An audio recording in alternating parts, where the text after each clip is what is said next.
Greetings, traveler. Hey everyone, in this video we're going to be taking a look at the new Pirate and Undead review. For first card we have Aureate Laureate. Looks a little weird at first glance because the battle cry makes it golden, meaning that you can't really triple it unless you just hold a bunch of them in your hand. It's a 1/1 Divine Shield, but effectively a 2/2 Divine Shield. That makes it a strong pick on turn 1 because you have a 2/2 Divine Shield. That does quite well overall, but the downside is that you can't make pairs of it and triple it. Now we're going to see that there's some synergy to have golden minions, so that's not really too big of a downside. Pretty good, it sets up a lot of the future pirate synergy we're about to see. Next up we have Surfing Silver. At the end of your turn, give adjacent minions +1 attack. Repeat this for each friendly golden minion. So here you can already see some synergy with the Aureate Laureate. More golden minions on the board, meaning more effect here. So if you have 0 golden minions and you buy a 1/3, you put it on the board and say you buff 1 regular minion and 1 Divine Shield minion, that is already reasonable. And after that is just pure upsides because you'll get more buffs as long as you keep this on your board, and it'll get better with golden minions. So it seems like a very solid 2-drop to pick up. When you pick it up, it's going to be okay, and it just keeps getting better over time the longer you keep it on your board. Starry-Eyed Explorer. At the start of every 2 turns, make an adjacent tier 2 minion golden. So it's a 3/4, it's on tier 3. That's not the greatest stat line, but we really buy this card for its effect. But generally speaking, we do have to keep the stat line in consideration because the worse the stat line, the better the effect needs to be to justify putting the minion on our board. That's why Bran could be a 1/1 and I wouldn't care. The effect seems good. You get a lot of the tempo back once you golden a 2-drop, and it can even be used on something like a gambler to make some money. So overall, it seems at the very least like a very fun card to play with. It's fun to make golden stuff, and as we've already seen, there's some synergy for having more golden minions. So especially if you're going to lean towards that strategy, it seems like a really good 3-drop to keep on your board for a while. Thieving Rascal, a tier 4/5/6 that says at the start of your turn, gain 1 gold. Repeat for each friendly golden minion. That is bonkers. That is very good. This could honestly say at the start of your turn, gain 1 gold, and it's a tier 4/5/6, and I'd be like, let's go. That's decent. So the fact that it has, you know, maybe like you get 4 gold, 3 gold, right? That's very nice. This seems like a really good minion to triple into early, because not only will you get the extra cash from the Thieving Rascal, you'll also automatically get an extra gold because you have a golden minion. So it seems like a very strong card to get your hands on early, because anytime you get some economy, it just creates the snowball where the economy allows you to get even more stuff, and because you have more stuff, you're also not really losing your fights, so you're making more money than the other players and you're not losing. It's just, yeah, it's very good to get extra money early on. Elite Navigator, it's a battle cry and it makes a friendly pirate from tier 4 or below golden. That's my target right here. Give me a golden Thieving Rascal. Give me more money. Yeah, I mean, seems great if you have pirates on your board, especially the Rascal. Seems like a really fun card to triple into early on. Allows you to really, you know, make your board way stronger than it should be. And because it's a battle cry, you can easily just sell it later on. You don't even need to keep it on your board. Seems like a really fun card if you have some pirates. Dastardly Drust. Whenever you get a pirate, give your other minions +1/+1. Okay, so it doesn't buff itself. The golden ones get 2/2 instead. Whenever you get a pirate, so this would be really strong if we have something like Tethys, but as far as I'm aware, Tethys is not coming back. So you're not getting that many pirates. It's a little like the quest reward, where when you play a minion of the certain type, all the minions get that buff. You don't have to play them with this one, you can just get them, but it's effectively the same thing, right? Because when you play them, you generally only play them 1 time. So that's what we can compare it with, and that quest scales okay. Now, it does give 2/2 to the golden ones, and if the Dastardly Drust is golden, it gives 4/4, so that's where it really starts popping off. So if you have the golden board, then we are suddenly in a position where you can really rack up a lot of buffs very quickly when you are cycling cards. The main card I would say for this that you're trying to get a lot of is the Marauder to generate the Headhunter contracts, because that makes it so easy to get pirates. And pirates very often aren't just a gold if you sell them. They're worth more because you get either some battle cry value or, you know, they're quite literally worth more with the gambler. This card can definitely surprise you when you get that golden board going. It's going to be quite a lot of buffs. Now we have some returning pirates. First Mate Pip, that is completely in theme. It's a 2-drop. I'm not actually sure if there was a 2-drop last time. It feels like it might have been a 3-drop, but now we have it on tier 2. So you only need 2 copies, and I might be wrong about that. Please correct me in the comments.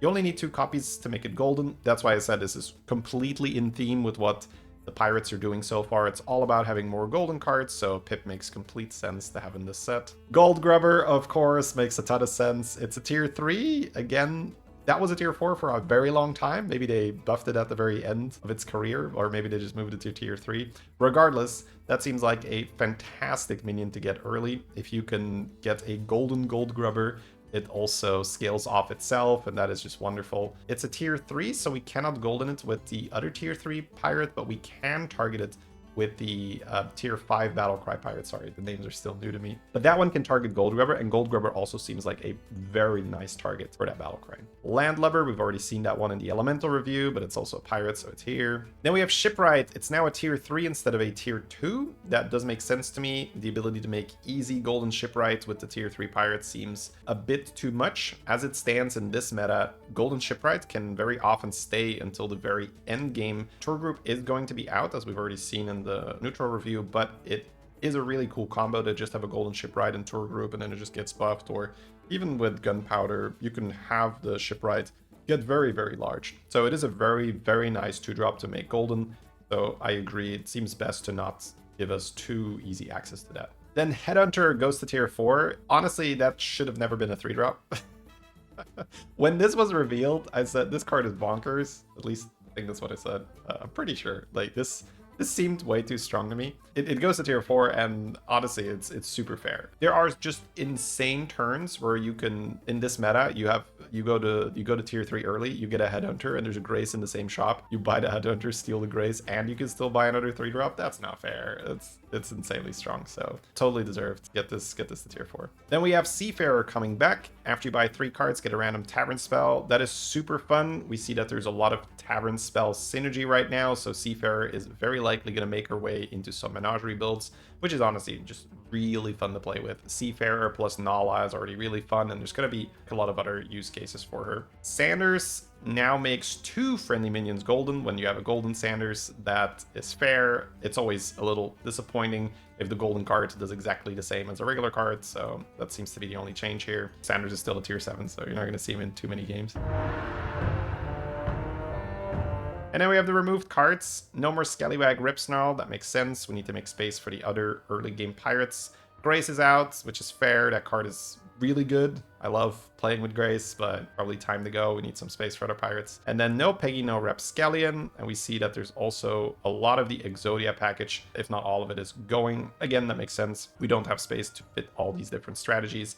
So now we're really going to focus more on the golden pirates strategy rather than the Exodia Death Rattle pirates.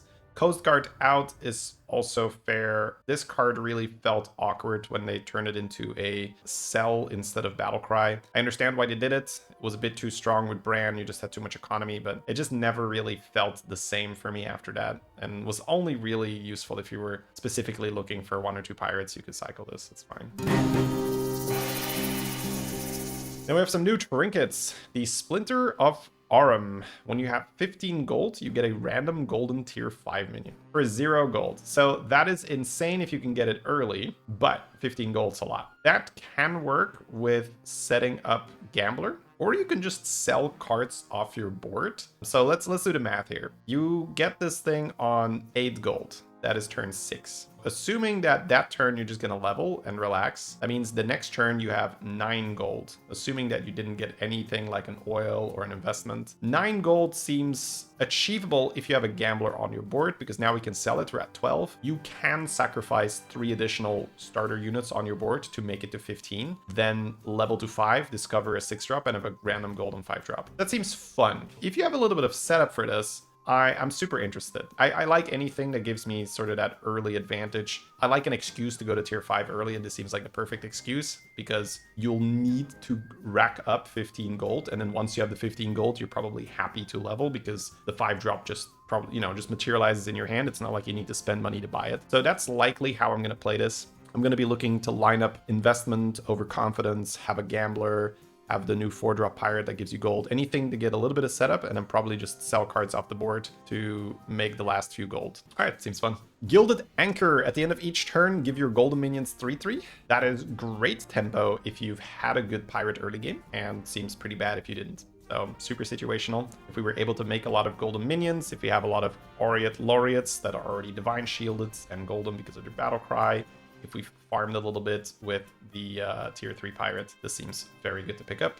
Gold Pendant. Make a random friendly minion from tier 3 or below golden, and then at the start of every 2 turns, repeat this. So it's quite important that that goes off immediately, because otherwise I think it would be too slow.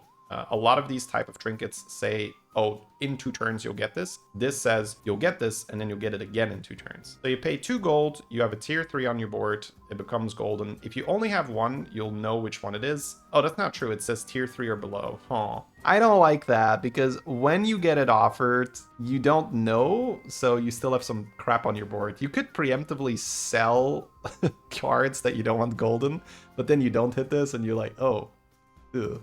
Yeah, this is probably highly situational. I think you're gonna have to look at your board and you have to see, okay, am I just happy with this or not? If you already have a lot of pirate synergy and you just need golden cards, then fair, right? Let's say that you have like 2 gold grubbers, you're like, all right, sign me up. Let's just make some goldens. That's fair.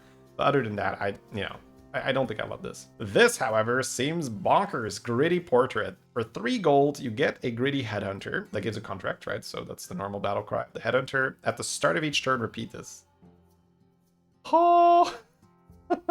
So let me paint this in a different picture, right? You pay 3 gold, you immediately get 1 gold back, and that gold also generates a means to get at the minimum 1 more gold. Assuming there's a pirate in the shop, right? So maybe not at minimum, but very likely another gold. That means you've paid 1 gold for this trinket. And then for the rest of the game, you get a headhunter at the start of the turn. That's so insane. You can never know for sure if you haven't played with it, but this feels broken. Because what are you going to do? You're just going to not sell the headhunters and you're going to triple them. They're going to make insane bank and you're going to get high tier minions. Like, I'm just reading it again, right? Get a Gritty Headhunter that gives a contract. At the start of each turn, repeat this. Like, for 3 gold as a lesser trinket. This will become more expensive or disabled. Again, in my humble opinion. It just seems crazy value. Crazy value. Crazy. Okay, well, I'm definitely going to pick this when I see it. Auric Offering. At the end of each turn, give your leftmost minion +3/+3. Repeat this for each friendly golden minion. Same as the other golden trinkets we've seen. Very situational. If you have a lot of golden minions, it's good. Otherwise, not so much. Gold Grubber Portrait. For 6 gold, you get a golden gold grubber. That's really, really, really good. That's really good. Let's say you have 1 golden minion on your board, right? Even just like an Aureate Laureate. Gold Grubber, when it's golden, gives you 4/4 for each friendly golden minion. So assuming you have 1 more, that's 8/8 at the end of the turn. So on the turn where you take this, you get +8/+8. You know, maybe not worst case scenario, but realistic worst case scenario, because you don't have to take this. And you also get to triple into a 4-drop. It'll be very difficult to level to tier 4 and take this because it costs 6 gold. Again, if you had a very specific turn with gamblers and overconfidence and whatnot, it could happen. Probably not. Probably going to take this and stay on tier 3. And you're not going to want to hold it either to get a higher tier discovery because you're going to want to get the Gold Grubbers effect rolling ASAP. But that's still pretty good because the reason we want to level to tier 4 on turn 6, which is the 8 gold turn, it's because it gives you a much better next turn because now you can buy stronger units. And overall, your board should be better than someone that stayed an additional turn on tier 3 buying 3-drops instead. However, if we can invest that gold that we would normally use to tier to just get something that's going to make us really strong, then that's totally fine. So in this way, the curve isn't rigid. You can change it a little bit. You need to know why you're leveling the way you're leveling to understand when you can deviate from it. So with something like a Gold Grubber Portrait, it is totally fine to deviate from that curve and stay an additional turn on tier 3. So 6 gold probably also means that they tested this and they said, this is kind of too strong. We have to make it more expensive, which is usually a good sign. So this is, my bro science, but when lesser trinkets are really expensive, it's probably good. Obviously, there's a point where they're no longer worth, but we saw this as well with the Light Fang trinket that was just expensive, gave you a Light Fang. It was like, okay, well, this is really strong. I'm now just like, way too strong early. This is not quite as egregious because the Light Fang portrait was crazy, but it's still decent, right? So I'm still happy. I'm still going to be happy to take this. Speaking of 6 gold trinkets, lesser trinkets, for 6 gold, you get a Doubloon Grifter, and the first pirate you buy each turn is free. That also seems really fun and really strong. The difference here is that you don't get that free tempo. So when you play with the Gold Grubber Portrait, it's going to be safer because you put it down, You get the triple straight away because you have a golden gold grubber. You get the scale right away because the effect is immediate. The grifter is more of a, here's a 6/6, and then if you have a pirate in the shop, you can buy that one for free. So you've already recovered some of the gold. You probably can't level that turn unless, you're buying a gambler. And you're not really that strong because, you didn't get any scaling or you didn't get a triple. But this scales much better into the mid game and the late game than the grubber, simply because now you can buy a pirate for free every turn. And on top of that, you'll have a grifter on your board, so you'll be increasing your maximum gold as well. So definitely a super fun trinket to take. I will be taking this as well. Should be a lot of fun. We still have to see, are you going to be able to get enough value out of this to justify spending 6 gold on tier 3? My instinct is yes. My instinct is still pretty fun and pretty good to buy. Now we have some returning trinkets. As always, I don't want to spend too long on these. Booty Bay Brew is just, it's okay. You take it when you have to. It's not a super desirable trinket, but it gets the job done if you need some tempo. Total Litter Pouch, same deal. Really don't like this, but sometimes you just need a little tempo. So, but I try to avoid these trinkets. Then a new greater trinket is Extravagant Scale. When you spend 20 gold, double your minion's attack. It costs 0, and you're probably not triggering it on the turn you get this, although it's possible, again, if you've been playing pirates and you've been setting up for this. But doubling the attack is not really a super piratey thing. I mean, it kind of is because they play with gunpowder and get a lot of attack. But what I mean is getting a lot of attack is more of a divine shield gimmick. It's more like dragons and mechs that would really like to do this. I'm really not sure if we love this on pirates, because in the end, they are still sort of glass cannons where they don't have that divine shield protection. So I don't know, my instinct is here that I'm not in love with this, but it is possible that with the 0 cost and with the immediate tempo boost of doubling the attack, it is going to be a good trinket, but I'm not super excited about this one. Gilded Anchor, now a greater one. At the end of the turn, give your golden minion 6/6. I like the smaller one more, I would say, because later in the game, these kind of numbers aren't going to make that much of a difference anymore. However, we can stack this with Drukhari, so if we have a golden Drukhari and we got gold grubbers and stuff, all of a sudden we are talking some different numbers. Yeah, I mean, again, it's going to depend on your board. If you already have a bunch of goldens, then yeah, let's just take it. If you already have Drukhari, that'd be really fun, or a Drukhari in the shop and you see this, that's still very fun. Shark Cannon. After you spend 10 gold, give your pirates 1/1 and improve this. This is just one of those trinkets that I will love buying, and I will generally just die because I'm a little bit too greedy and too slow. That's my instinct when I look at this. Spend 10 gold, give your pirates +1/+1. That's kinda slow, but then, it'll be 2/2 once you spend another 10, and then it'll be 3/3 once you spend another 10. So that does stack, that does rack up quite quickly. And I always overestimate my ability to complete these things when I'm just like, I'll just spend 200 gold. I mean, that's fine, right? But yeah, you need to have something like Golden Brand and really just, you're going to go through your gold super fast. Intuitively, I think there's going to be better options if we're just talking pure win rate, but I think these kind of trinkets are super fun, right? The kind of trinkets that just really encourage you to cycle and spend money. So yeah, we'll definitely test this. Then we have Big Kodo Pouch, same as a small one. Whenever I'm taking this, I'm not happy. Booty Bay Brew. Golden one can work out, I will say, +3/+4. It's essentially just a faster version of the Shark Cannon we just saw, where if you're already spending a lot of money, you can do a lot of buffing. This also has the upside that you can take it and only have one pirate, so a cleave, and you can just funnel all the buffs on the cleave. Whereas the Shark Cannon, you can also buff a cleave, but it'll be much slower, right? It'll be, very gradual.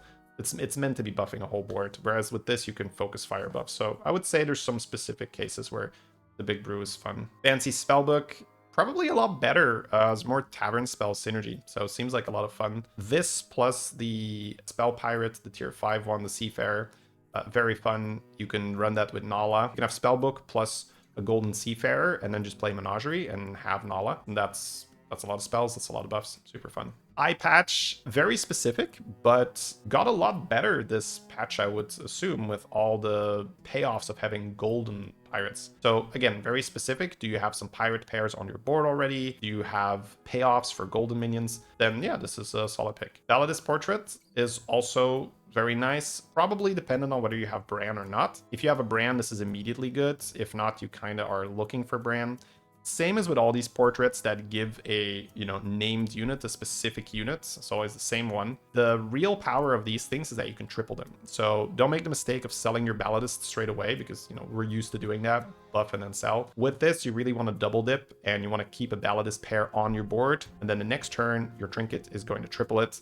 And then not only are you going to get a 6-drop from it, you're also going to get a golden one, so twice the effectiveness. A lot of fun to do that. You can't always do it, but when you can, it's definitely a big payoff. Because it also gives you attack now, it's actually pretty good scaling with Murkeye. So you can do Bran, Murkeye, Drakari, and then you have, say, a Cleave on your board, and then the Balladists are going to buff themselves and a Cleave. And because of what we just talked about, it's pretty easy to farm Golden Balladist. You know you're going to hit it, so it's quite easy to have the Golden Balladist next to the Murkeye. So yeah, fun trinket if you already have the setup for it, mainly the brand. Then we have arrived at the Undead cards. First up, we have Mawcaster. It's a battle cry. It destroys a friendly undead to discover an undead. So a little similar to Grave Robber, where you play it during the tavern phase. You kill one of your minions in the tavern phase. Grave Robber gives you a copy of it, so synergizes with something like Reborn. You can make triples. Mawcaster is more of a, I'm going to destroy hopefully a very low value undead and then discover a higher value undead. This doesn't say something other than Mawcaster, so I assume that you could Mawcaster into a Mawcaster, although usually cards can't generate themselves. So I'm not entirely sure what the ruling is going to be on this one. It'd be fun if you could Mawcaster into a Mawcaster. Anyway, one of the best ways to do this is if you have leftover tokens. So let's say you played Butchering and you have some 1/1s on your board, or you've played a Grave Robber and you have the 1/1s, or we're going to see Kel'Thuzad is coming back. You can use that to produce tokens, because that way you're really not removing a real unit. You're removing just the token, which you were going to sell for a gold anyway. And that's a great way to upgrade. The Rustfallen Butcher is the new Primus, I would assume, because it's Avenge 5. But you get a Butchering. With a Butchering killing off a, let's say, tier 4, tier 5 unit, we get quite a bit more attack than the Primus would have given us. The one downside is that you have to remove an undead. So it costs you gold. You're going to have to either buy the undead, you're going to have to remove something from your board and then get another one. But that's really where the cards like the Maw come into play. The Mawcaster can help you, let's say, kill off a token unit with the Butchering, and then you use the Mawcaster on one of the 1/1s that remains. You can then use that to discover your next Butchering target, so then you're ready to do that when your Rustfallen Butcher generates another Butchering. You already have something that you can kill off. So there's probably going to be some ways to fund this thing where it's not just, oh, I have to roll and buy a big undead to use Butchering on. From what we've seen, these strategies that get a lot of Butcherings are strong, because they go pretty, it stacks up very quickly. Once you're killing 5-drops and 6-drops, you're getting a lot of attack on your undead. Let's say you have a Butcher pair in the back. Avenge 5 is tough, but it does only need to go off once, right? You're not expecting to get more than one. So it's kind of like 2 times Avenge 3, but slightly cheaper.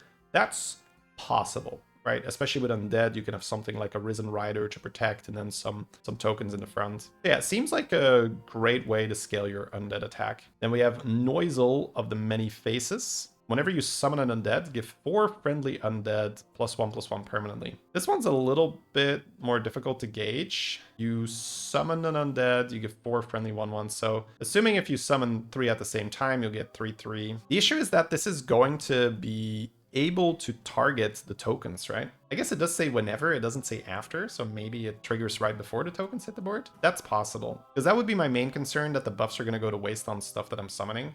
Either way, that's going to happen, because you're going to have some summons on your board when other summons are going off. So a lot of these buffs are going to sort of not really find their mark. This is a little bit like Ghoul Cabra, where you get some permanent buffs by things dying into combat, but I don't know. My instinct here is that I would much rather play with the high attack undead. That's generally just so much more powerful if you can create, let's say, a Reborn hand and you have +100 damage on your undead, which is possible if you get enough Butcherings. That's just very powerful to deal with all kinds of boards, whereas buffing it, +1/+1 at a time seems slow.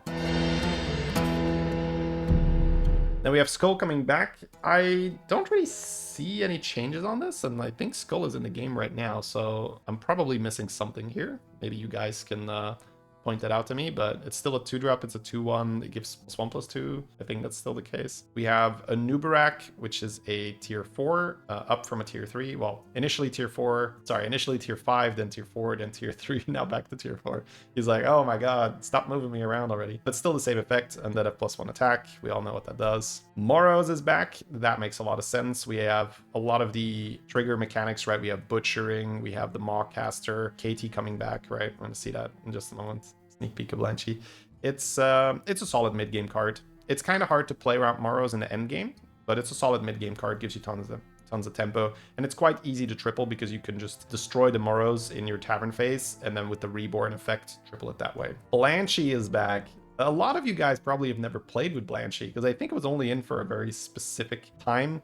But man, I've got some great memories of this card. This is such a unit. It reborns with full health and enchantments. So it absolutely hates Sindori, right? We do not want to see a Sindori when we have this. So that's why taunting it is scary. Be careful when you taunt it because it makes it very easy to hit with the Sindori. You can put Divine Shield on this. You can give it, it already has reborn, but you can give it just like tons of stats so that when it reborns, it comes back with the Divine Shield and all the stats. I remember using Ball of Minions with this, which is another older card where I made a huge ball of minions and then sold it on top of 2 Sinrunner Blanchies, and that was just insane tempo because, you know, not only do you get more value from the ball, they just reborn with all the stats. So perfect menagerie target. If you're looking for something to fit in your menagerie comp, Blanchy is perfect because you can run 2 of them, Beast and an Undead, and then later on when you triple it, all the stats are combined. So just overall, a very satisfying and very fun card to play with. And then here, I already mentioned it, Kel'Thuzad is back. At the end of your turn, destroy the Undead to the left and resummon an exact copy. This thing is perfect to generate early triples. It goes really well with Moros early because you get a lot of tempo and you can then make a golden Moros. And then once you have a golden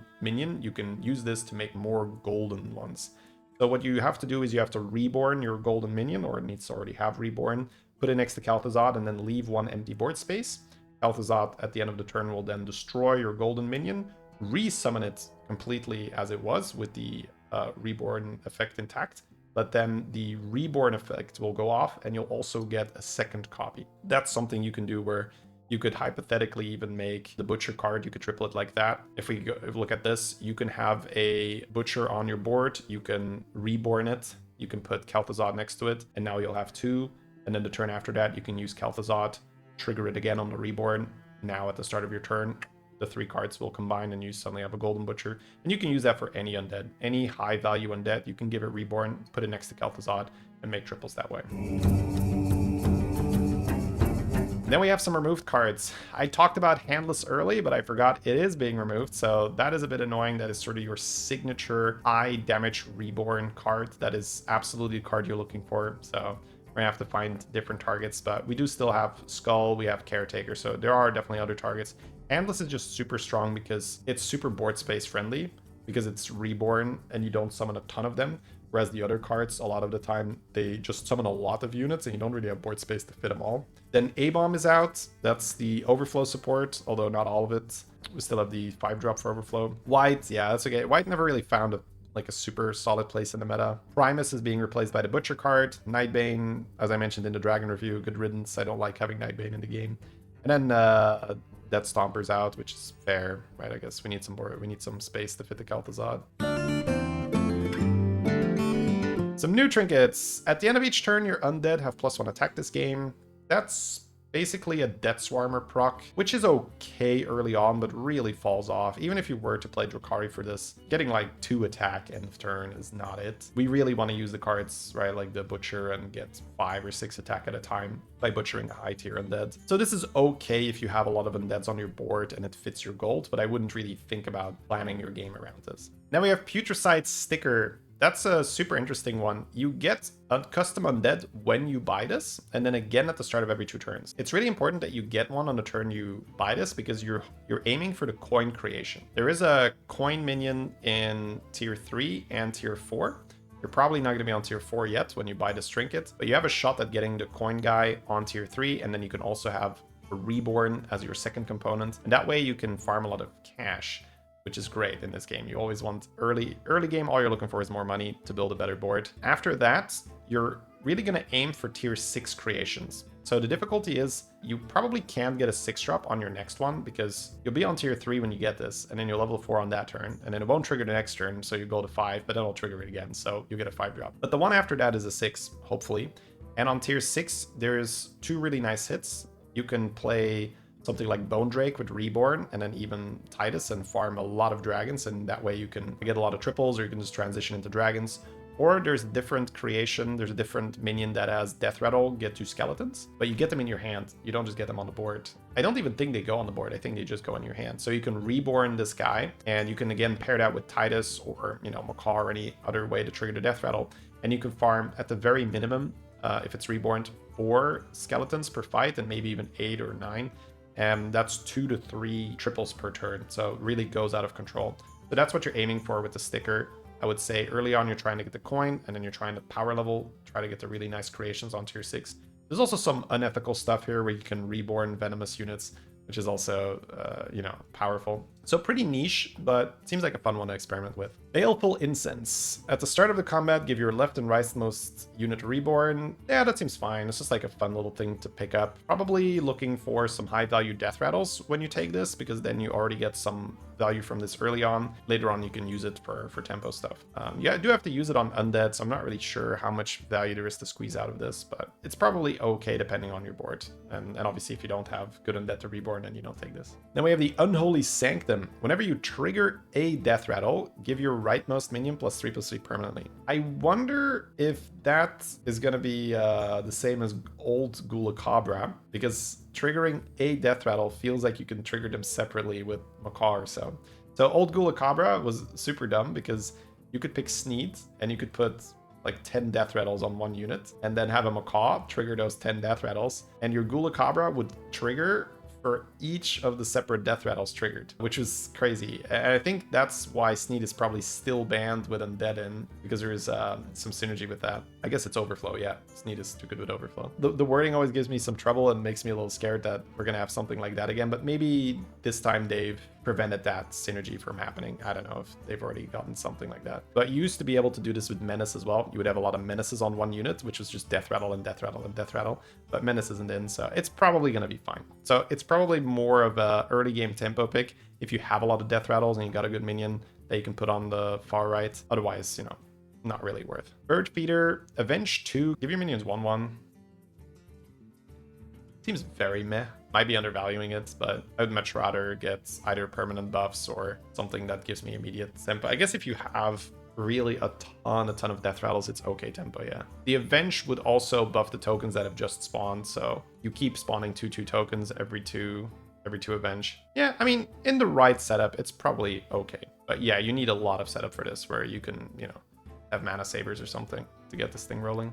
Then we have Wicked Tome for Avenge 4. Your tavern spells that give stats also grant an additional 1 attack this game. This is always something you want to be careful of when you have this early Avenge that can farm. We saw this with the gems. We had a trinket that could farm stats on gems with Avenge early, and that was really, really good. Now it is Avenge 4. Avenge 4 is definitely very hard to double trigger early. But if you can get 2 of these triggers per turn, suddenly you get a ton of attack. Probably works with Butchering as well, right? Because Butchering is a tavern spell, and it does grant stats to the attack to your undead wherever they are. So it seems like a good setup for that. So again, depending on your board, if you have the setup for it, then sure. Let's start scaling. Staff of the Scourge, Avenge 5, give a friendly random minion reborn. This is some shenanigan potential where there were some infinite loops you could do with this thing. So probably they're gonna have some protection for that now, where you can't just infinitely reborn stuff. But this used to be a thing with like Scallywag, where you could keep on triggering it. The Scallywag attacks would happen immediately, so it'd be very easy to keep triggering this. Now Scallywag is out, Rapscallion is out, so probably we're gonna be okay, no infinite loops. This can be very, very frustrating to play against, because you can reborn Leroy's with this, you can reborn Venoms with this. So if you have the perfect scam setup, this is disgusting in the end game. But then again, it takes a while to set up, so again, if you don't have a lot of tokens to grant reborn, this is, you know, it's kind of a difficult one to make work. Black Tree, you get a Death Rattle minion, triggers twice, it's fine, right? Really depends on what you already have, because if you have to take the chance on finding a good Death Rattle, then you can really whiff, and then that's kind of a waste of a lesser trinket. Feral Talisman, it's okay if you need the tempo. Sometimes it's the best pick based on your gold. If you have a good setup with a lot of tokens, because this also works on tokens, so your 1/1s are now 3 and 2s. You can just level and buy a talisman, and you can use at the power level. That's totally acceptable. Earn your undead at 4 attack. Yeah, you're never really happy taking that, but it's similar like the talisman. Sometimes it just fits your money. You can level, get an earn, and your board has a lot of undead and tokens, and that's fine. And then we have Bleeding Heart. It only costs 3 this time around. Bleeding Heart right now costs 7. And that's because the effect of this Bleeding Heart is after 7 friendly minions die, you get a random undead, but you no longer summon it, at least according to the wording here. Right now with Bleeding Heart, you can very often use the summoned undead to trigger another Bleeding Heart proc. And that is both tempo and value, because you're just getting more undead. If you don't summon it, it's kind of like Striker, Deathly Striker, but now you're not summoning on the death rattle of the Striker, so it's just pure value, which makes it very difficult to trigger this multiple times. 7 minions dying, you're probably not going to do 14 if the Bleeding Heart itself doesn't summon. But that's not a horrible pickup, because again, if you have, that's pretty much a caveat with all the undead stuff. It just doesn't work if you don't have a lot of skeletons that you can kill off your minions easily. So if you have the setup for it, you can very reliably proc this, even if you don't lose the fight. Because, I mean, technically, if you have a full board, you always get this, assuming you lose. But, you know, we don't always want to lose, so we want some tokens to get this even if we win. And then it's some economy. You get a random undead per turn. It's a little bit like the compass, right? You get a random undead per turn. And compass is a perfectly fine pickup, pretty strong even. So yeah, I mean, this is probably okay. If we can level on the same turn, it's even better. Fish Portrait, get a Fish of N'Zoth.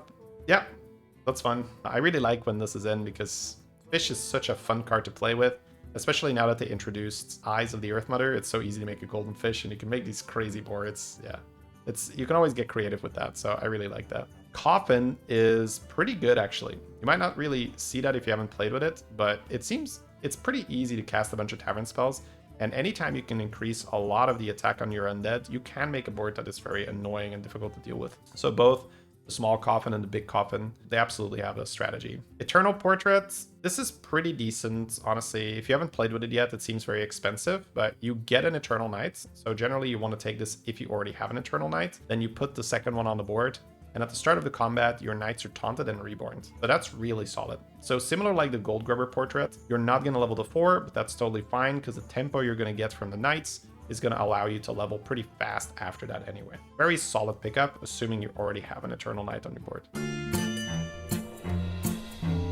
Then we have Mawcaster Portrait. That's a greater trinket. You get a Mawcaster, and whenever you destroy a minion outside the combat, you also get a 3 gold coin pouch. That seems like a lot of fun. So if you have a setup with the Butcher tier 5 that gives you a lot of butcherings, you get 3 gold every time you butcher something. So it's almost like APM Undead, where you can roll for grave robbers, you can get more Mawcasters, and you can use butcherings to make money. So that just seems like a very fun thing to do to me. Even if it's not that strong, which it could be, right? It could be great. It just seems fun at the very least. So yeah. I'll be trying this. Then we have Big Bird Feeder, Avenge 2, give your minions 4/4. The issue with this is that it doesn't really scale that well. But again, if your board has the right setup for it, it costs 2 gold. It could be the best thing there for sure. For 4 gold, you get a Kel'Thuzad, and then after you destroy a minion outside of combat, give your minions 2/2. Okay, Kel'Thuzad scales or interacts with Drakari. So you can actually, end of turn, kill a lot of units. It is only 2/2, right? So even if we have like Golden Kel'Thuzad with Golden Drakari, what is that? 6/6 per side, right? So 12/12. It's not awful. You're mainly taking this to get the Kel'Thuzad, because very often you have a good setup for Kel'Thuzad and you just need the Kel'Thuzad. Similar to what we talked about in the Dragon video, sometimes you just need a poet. So you're like, okay, I'll take the poet portrait. Similar here. I don't think we're necessarily taking this for the scaling. Could be wrong about that. I'm mainly looking at, oh, I have a Kel'Thuzad now. That's nice. I can set it up. I can kill off my Moros, and I can scale that way. But, I mean, the 2/2 is a nice bonus. Then we have Wicked Tome. Your tavern spells that give stats grant an additional 1/1 this game. Avenge 4 is the same as the earlier tier. That's still pretty fun. It's a greater trinket, so we don't have that much time to scale anymore, right? It's already turn 9. But the plus side is that you can have a board that can trigger this 3 times by now, right? If you have the right setup with enough reborns, you can trigger it quite quickly. I suppose if you have butchering and this interacts with butchering, does butchering now give extra health to your undead? I suppose so. Yeah. This is still a little unclear to me because butchering isn't quite direct stat buffing. But any spell, right, it suddenly makes something like a shiny ring quite strong if you have a lot of procs on this. So at the very least, it seems very fun to experiment with this. I think what you need to have in this situation is you need to have a strong position so that you can afford to wait a little bit. Sometimes you just have your low HP and you need your greater trinket to do something right away. This is probably not the right pick for you then. So, but if you're strong, if you have a good undead setup, you have a lot of health left, it seems like a very powerful thing to take to create a really strong endgame. And here we have the bigger version of Unholy Sanctum. So that's what we talked about earlier about whether it would interact with multiple death rattles being triggered at the same time. You get +6/+6 permanently. If you're just getting a couple triggers per turn and you're scaling one unit, if Chameleon is staying, you could use this to build one big unit and then just Chameleon to copy that. So that could be a strategy for this. Overall, I feel like the 6/6 doesn't ramp up quickly enough. But again, if you have a way to stack a bunch of death rattles and then you can trigger them and they trigger separately, I guess what you can do is you can put Golden Titus in the back and then just like Macaw in the front. And then suddenly you have a huge Titus, right? And then you can maybe even Chameleon later on to copy the Titus. Oh, I suppose what works as well is Kel'Thuzad. Okay, it's coming together now. I see it. Drakari, Titus, Kel'Thuzad, hopefully golden on everything, but we can't have it all, right? And then you put death rattles next to the Kel'Thuzad and you just go bam, bam, bam, bam, bam, bam, bam. And now the Titus just goes whoop. Okay. This just got a lot more fun when I started thinking about triggering it outside of combat because you can use Maw Casters, you can use Butcherings. Okay. This got way better. In my mind, I was like, how much can we really trigger into combat? But it's like, it doesn't have to be combat. Okay. I'm glad I caught that. Okay, I can see that. That could be a fun strategy. We just go Giga buffing with Kel'Thuzad and Maw-Casters and stuff. Then we have Bronze Timepiece coming back.